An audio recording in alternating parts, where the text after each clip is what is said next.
Hello everyone. Hello Mingalaba. Diနေ့ပြောချင်တဲ့အကြောင်းအရာလေးကတော့အခုမြင်နေရတဲ့ report လေးပေါ့နော်အခုမြင်နေရတဲ့ဒီ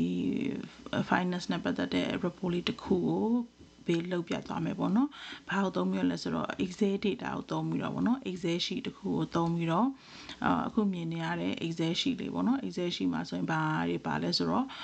သူမှာဒီ column တွေပါမယ်ပေါ့နော် country ပေါ်မူတည်ပြီးတော့ဘယ် product တွေကဘယ်လောက်ရောင်းရတယ်ဘယ်လောက်ရောင်းရတယ်အမြတ်ဘယ်လောက်ရတယ်ပေါ့နော်အမြတ်ဘယ်လောက်ရတယ်ပြီးတော့date နဲ့ပေါ့နော်ဒီ data ရှိမယ်ပေါ့အဲ့ data ဒီ Excel sheet လေးတစ်ခုကိုသုံးပြီးတော့ဒီ dashboard ကိုဘယ်လိုမျိုးဘေးလုပ်မလဲပေါ့နော်အဲ့ဒါလေးကိုကြည့်ကြည့်အောင်ပေါ့နော်အခု Excel ကြည့်မယ်ပေါ့နော် Excel ကြည့်မယ်ဆိုလို့ရှိရင်ဒီ Excel လေးမှာဘာတွေပါလဲဆိုတော့ header row ပါတယ်ပေါ့နော်ပြီးလို့ရှိရင် column တွေပါမယ် Okay column တွေကဘာတွေလဲဆိုတော့ segment ပေါ်မူတည်ပြီးတော့ဘယ် area လဲပေါ့နော်အဲ့ဒါပေါ်မူတည်ပြီးတော့ပြီးရင်အဲ့ country ပေါ့နော် location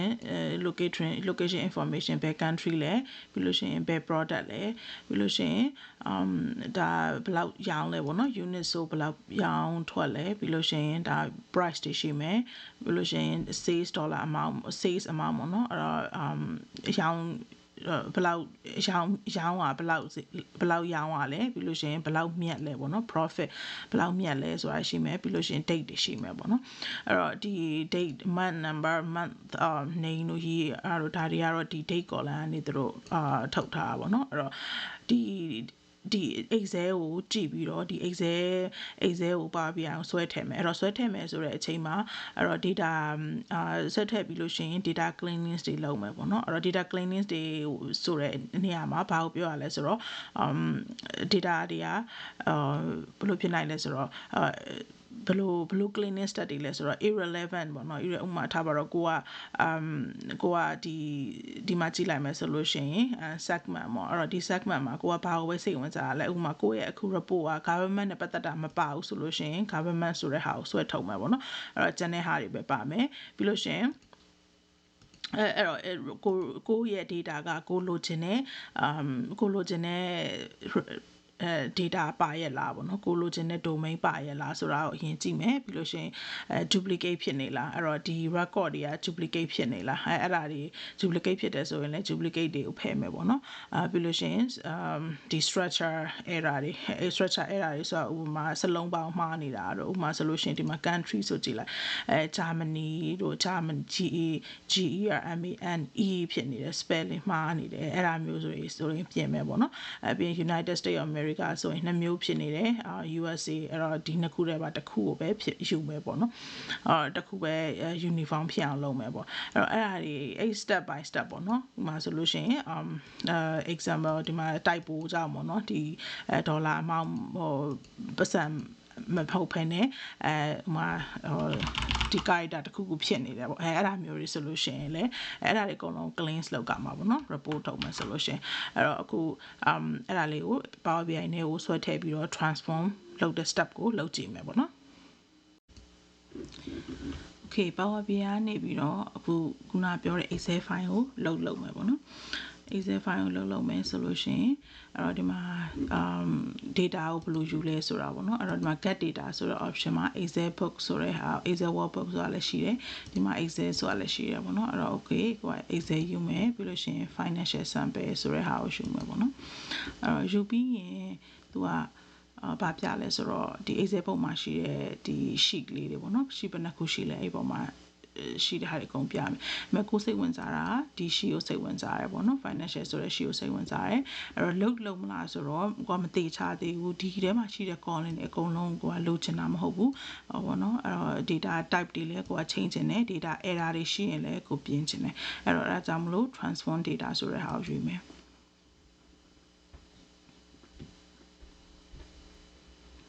Okay transport data ကိုပြောလိုက်တဲ့အချိန်မှာသူကပေါ့နော်ဒါကခုနဟော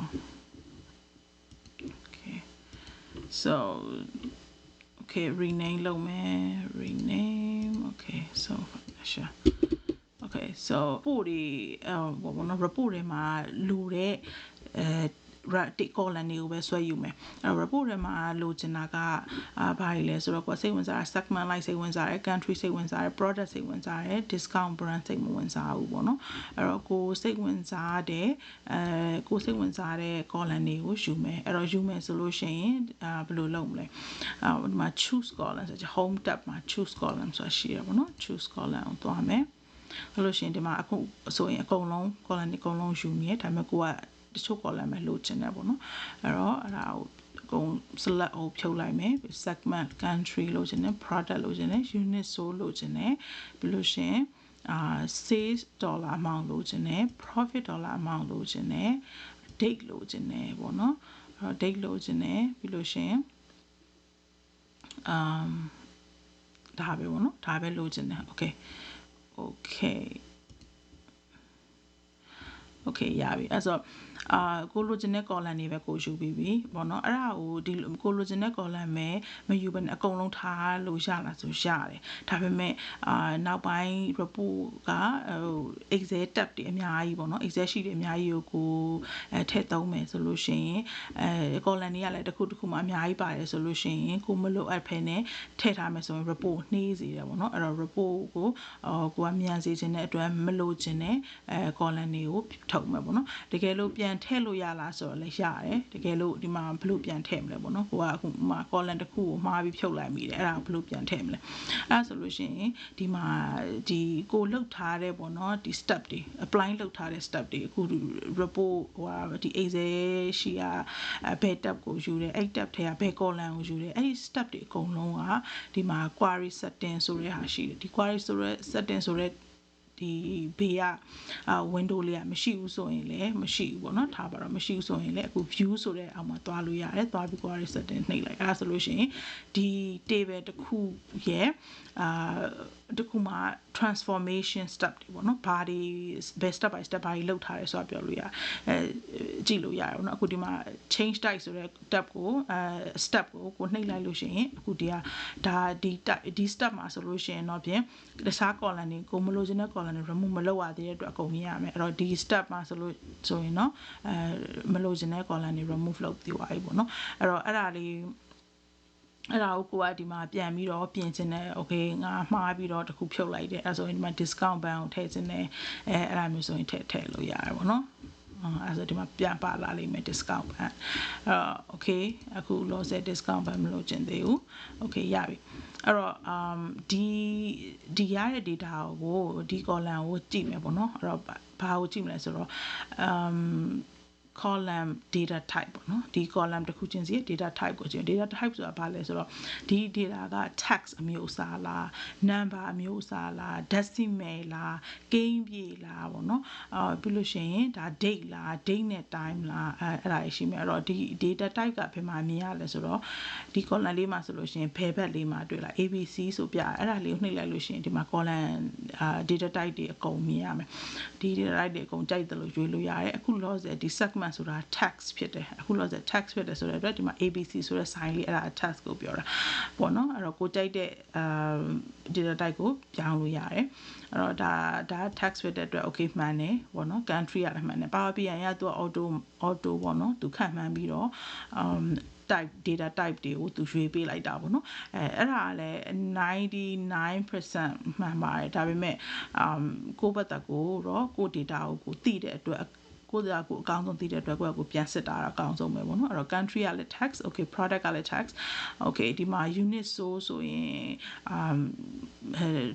ဘောနော်တခုခွဲတို့ဘာလို့ point တွေမလို့ခြင်းကိန်းပြေပဲလို့ခြင်းနဲ့ဘယ်နှခုရောင်းရတယ်ဆိုတဲ့ number ကိုအဲ့တော့အဲ့ဒီအတွက်ကိုက whole number ဆိုပြီးပြောင်းမယ်အဲ့တော့ပြောင်းလိုက်ပြီပေါ့နော်ဒါဆိုရင် decimal ကနေ whole number ကိန်းပြဖြစ်သွားပြီအဲ့တော့ sales ကတော့ dollar amount ဖြစ်တဲ့ပတ်စံနဲ့ဖြစ်တဲ့အတွက်သူကdecimal ဖြစ်လို့ရတယ်ပေါ့နော်အဲ့တော့ profit ကလည်း decimal ဖြစ်လို့ရတယ်ပြီးလို့ရှိရင် date ရှိမယ်ပေါ့နော်အဲ့တော့ဒီမှာဆိုရင် date ဆိုရင် date time ရှိတယ် date ရှိတယ်အကယ်လို့တချို့ပေါ့နော် Excel data တွေမှာဖြစ်ဖြစ်ဘယ်က data ပဲဖြစ်ဖြစ်အမှ date နဲ့ time ကိုတွဲပြီးပါလာရဲဆိုလို့ရှိရင်ကိုက time နဲ့ပတ်သက်ပြီးတော့ report မှာသုံးဖို့ရှိလား report ထုတ်ဖို့ရှိလားမရှိဘူးဆိုလို့ရှိရင်ကိုက date ကိုပဲစိတ်ဝင်စားရဲဆိုလို့ရှိရင် date ကိုပြောင်းမယ်ပေါ့နော်အဲ့တော့အခုလောဆယ် date ကဖြစ်နေပြီးသားဖြစ်တယ်ပြောင်းစရာမလိုတော့ဘူး okay ဒါ အဆင်ပြေပြီပေါ့နော်အဲ့တော့ home ကိုသွားမယ်ပြီးလို့ရှိရင် close and apply no wait close and apply မလုပ်ခင်မှာနောက်တစ်ချက်ကြည့်မယ် data type ကြည့်ပြီးပြီဒီတော့နောက်တစ်ချက်ပါလဲဆိုတော့ data value တွေကအဆင်ပြေလားပေါ့နော် data quality ကိုသွားကြည့်မယ်အဲ့တော့ quality ကိုသွားကြည့်မယ်ဆိုတော့ဥမာ segment ကိုကြည့်လိုက်တယ်ဆိုရင်ဒီမှာcolumn ရဲ့ညာဘက်အချမ်းမှာဒီ drop down မြားလေးကိုနှိပ်လိုက်လို့ရှိရင်ဒါရှိတဲ့ data တွေရှိတဲ့ဒီထဲမှာရှိတဲ့ value တွေကိုအကုန်ပြမယ် list ကိုပြမယ်နော်အဲ့တော့ channel partner enterprise government mid market okay that looks okay so country ကိုကြည့်မယ် country ကိုကြည့်လို့ရှိရင်ဒီမှာကြည့်မယ်ဆိုရင် Germany so okay Germany မှာနေတယ်ပေါ့နော် United States of America ဆိုလို့ရှိရင်အရန်ရှိနေတယ် USA ပဲလို့ရှင်တယ်အဲ့လိုမျိုးဆိုဒီမှာ Germany ရဲ့ USA ဒီနှစ်ခုကို fix လုပ်မှာပေါ့နော်အဲ့တော့ okay အရင်ဆုံးကိုက Germany မှာနေတဲ့ဟာကိုအရင်ဆုံးselect လုပ်လိုက်ပေါ့နော်လုပ်ပြီးရှင်အဲ့ value ပေါ်မှာ right click နှိပ်ပြီးတော့ copy ဆိုယူလိုက်ကောအဲ့တော့ဒီ value ကိုတွေ့လို့ရှိရင်အမှန်ကိုပြင်မယ်ပေါ့နော်အမှန်ကပါလဲ GERMANY အဲ့တော့စလုံးပေါင်းမှာတဲ့ case မျိုးပေါ့အဲ့ဒါမျိုးကိုဒီလိုပြင်လို့ရတယ်အဲ့တော့clear filter အဲ့ဆိုအကုန်မြင်ပြီအခါကျဒီ column ကို select လုပ်မယ်လုပ်ပြီးလို့ရှိရင်value ကိုဘယ်လို replace လုပ်မလဲဆိုရင် transform မှာ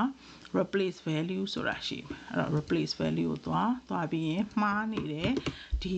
စလုံးပေါင်းမှားတာဒီလိုမျိုးကိုတွေးလို့ရှိရင်အမှန်ကိုပြင်ပါပေါ့နော်အဲ့တော့သွားမယ် Germany ပြင်ပါဆိုပြီးတော့replace with အမှန်ပေါ့နော်အဲ့တော့ okay အဲ့ဆိုသွားမယ်သွားပြီးအဲ့ဆို replace ဒီမှာတွေ့လား step တစ်ခုထည့်သွားပြီး replace value ဆို replace value ဝင်မှာတွေ့ရနော်replace value ကိုကြည့်လိုက်မယ်ဆိုလို့ရှိရင် okay ဒါ German မှားတဲ့စလုံးပေါင်းမှာမရှိတော့ဘူးနော် okay မှန်ပြီနောက်တစ်ခုကခုနကပြောသလို USA